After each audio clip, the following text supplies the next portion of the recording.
your host with White Labs, an e-commerce marketing agency. Today's guest is Gavin. Gavin, feel free to introduce yourself and let our viewers know a little bit more about your background. So I'm Gavin Markiet. I work for and am a co-owner of Cargus International. We also have a DBA called Noble Dental Supplies. We're in the healthcare field, but we mainly focus on dental supplies. Anything a dentist may use, consumables, disposables, and small equipment. We don't really sell the larger equipment, and we have our own brand. It's called Mark III, which we developed about 10 years ago. And that is the main focus of our business currently. Awesome. What inspired you to get into the industry? So my partners are my brother and my sister. And my parents started the business in 19. It was really just an import-export business at that point. We got some connections in dental through a family friend that was living overseas in Holland. It extended from there. My brother is the oldest. He came into the business probably 1992, around there. And I came into the business around 2000. Gotcha. Who is your target audience for the products? So for the wholesale company, it's dental dealers who sell directly to the dentists. And then our retail division, Noble Dental Supplies, which is where most of the online activity takes place, is directly to dentists. We also did a ton of business during the pandemic because we sell PPE, masks, gloves, disinfectant, face shields, things like that. So it was actually a big springboard for us. There's also a lot of consolidation in our industry, and there are generics in our industry. So that's where we saw the opportunity for Mark III. I wouldn't call it a generic, but it was developed with the idea that we wanted something in between the name brand and the generic. Gotcha. Well, speaking of that, what makes you different or better than your competitors? Well, so the biggest thing that we did different than everybody else was our customer service. So the dental industry is and not the retail part of it, but the wholesale part of it is notorious for terrible customer service. Yeah. Also, we service the small dealers, the mom and pop shops, people who are selling out of their garage, out of their basement, and the big manufacturers like Curve, 3M and Dentsply, they really don't want to deal with the small dealers. Makes sense. So by offering them service, being there for them, being willing to sell them the product, being willing to support these dealers, we've managed to grow the business over 45 years into something that's very profitable. That's amazing. What are your best-selling products? So our best-selling products are we used to sell all the name brands. So we would buy a lot of the name brands overseas, bring them back here and, make a decent margin. As time went on, it became harder and harder to get those products in secondary markets. So that's what prompted us to develop the Mark III brand also. I would say something like impression material and composite are the most popular products. Gotcha. So, obviously taking over the family business, being an entrepreneur, pretty much, what are some challenges that you faced in the past few years and how were you able to overcome them? Okay. So starting a brand from scratch has a ton of challenges. First of all, people don't know the product, so they're reluctant to take it on. They have entrenched relationships that they're already dealing with. There was a big player in our industry by the name of Defend. Okay. They were bought out. And that kind of opened the door for us because once a company like that is bought, the new company raises all the prices. They production delays, they have shipping delays. So we were able to fill that need for a lot of the dealers immediately. Obviously, the pandemic I had mentioned already, which was a big boost because there was just so much revenue. We were able to invest it in a lot of our products. Great. But what was your original question? What are some challenges that you faced? The challenges. Like bringing in packaging, you have to, once you commit to bringing on a new product, you have to buy tons of packaging for the product, not knowing whether the product is going to sell or not. It's the challenges are the risks. So you have to take risks in order to develop something like an entirely new brand in an industry. And, there's no guarantees of sales. You can get commitments from people, but in the end, is it a one and done? Is it something that's coming into the long term? But Recently, we've gotten, there's 3 to 4 major players in the dental industry in the United States. So recently, we've had one of the big players agree to take on. Right. And that creates more challenges, but it's also, what we've been trying to do with the brand. We also use this company called CR, which they evaluate products. So we would send our products in to be evaluated, and then you get efficacy from a firm like that. They'll evaluate it. They'll give it a rating. They're independent. So, it's very, and their leader, Dr. Gordon Christensen, he's a very well-known, well-respected person in the industry. I would call him a thought leader. Okay. So once you get the products evaluated, and then you can market based on those evaluations, it gives the product efficacy. And then the dentists, are more inclined to use the product if it has the backing of a thought leader or, an evaluation company that's in.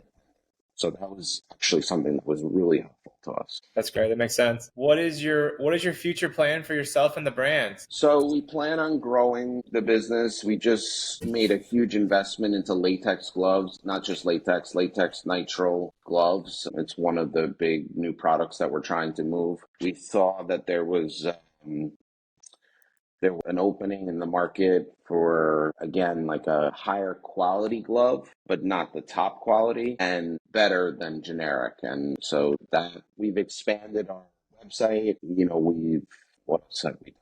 What else are we planning to do? Yeah, get into some of the other big dealers. That's another one of our goals. The big dealers are Shine, Benko, Patterson. We've gotten into Benko. We'd like to get into one other one. Develop more products, have our current customers take on those products, maybe buy some more real estate. We own a few buildings that we rent out. But for the most part, it's growing the Mark III brand, building something that nobody can take away from us, which when you deal with Oh, good. so dealing with manufacturers, they can decide to cut off anyone at any time. It's happened in our industry where a company called Dentsply, they were the largest producer of dental supplies in the world, and they had about 100 people distributing their product. We woke up one day and that went down to 20. Wow. So they cut off 100 dealers in one shot, and people were scrambling, and that's another place where Mark III comes in to help people like that. Because as long as there's a replacement for the product, meaning Dentsply sells an impression material, Mark III sells an impression material. If they cut off 100 dealers, those 100 dealers now need impression material to sell to their dentists. So that's where we come in. We are doing stuff like we just got into CBD. So we developed a CBD product. It's a little bit slow going, but the people that we've seen a lot of the customers are extremely loyal that use our product, so we know we have a good product. Right. It's really just about marketing it and getting it out to people. So we're trying to build the website using Google Ads, SEO, on-page SEO, trying to improve the features of the website, getting more people, getting more eyes on it, and things like that. So it's going well right now. We've had a good 2 or 3 years of growth, and that's the plan, to continue to grow into the future. My dad always used to say, if you're not growing, if you're standing still, you're dying. So you have to grow in order to continue to move forward in business. I think I said that over the weekend. So there you go. Yeah.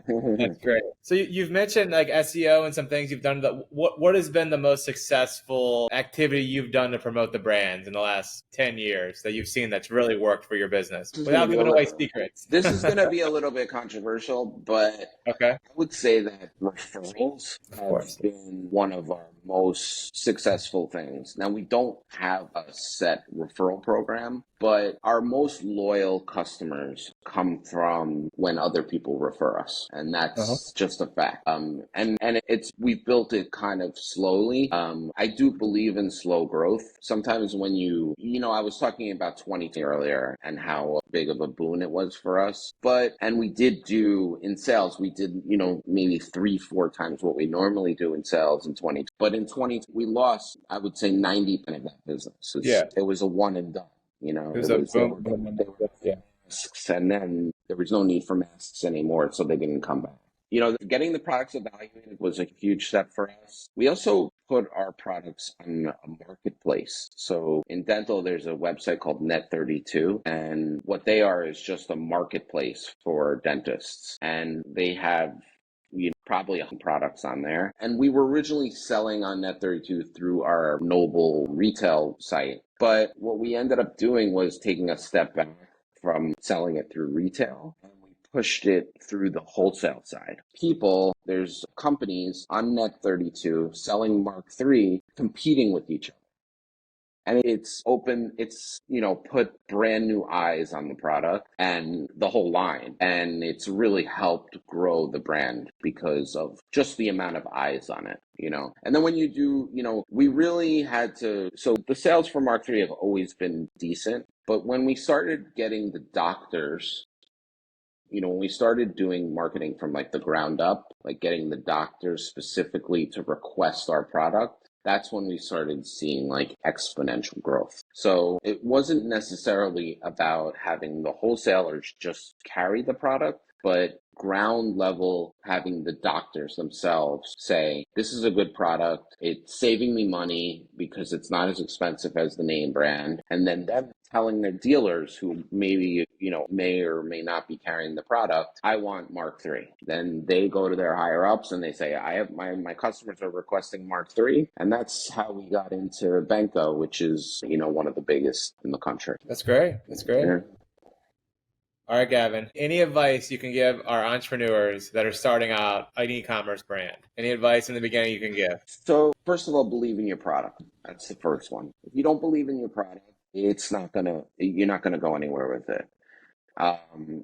But if you do believe in your product, with CBD, we did something a little bit different that we couldn't have done with dental because it was more of a consumer product. We started going to like farmers markets, be willing to do whatever it takes to market your product. If you see a niche and there's an opening in the market, don't be afraid to go to the ground level and start teaching people about your product. And that's it. And, put in the time and the effort that it takes to build a brand. Building a brand is difficult. It's not an easy thing. Lots of people do it all the time.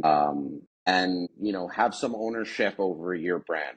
Not everybody can just start a brand. It takes money. It takes a lot of different things. But if you're selling somebody else's product, always look into the future and how that product can be improved and how you can get something or build something that nobody can ever take away from you. Great advice. Yeah. Well, thank you for coming on, Gavin. I appreciate your time today, and thank you so much. No problem. Thank you. It was great. Thank you.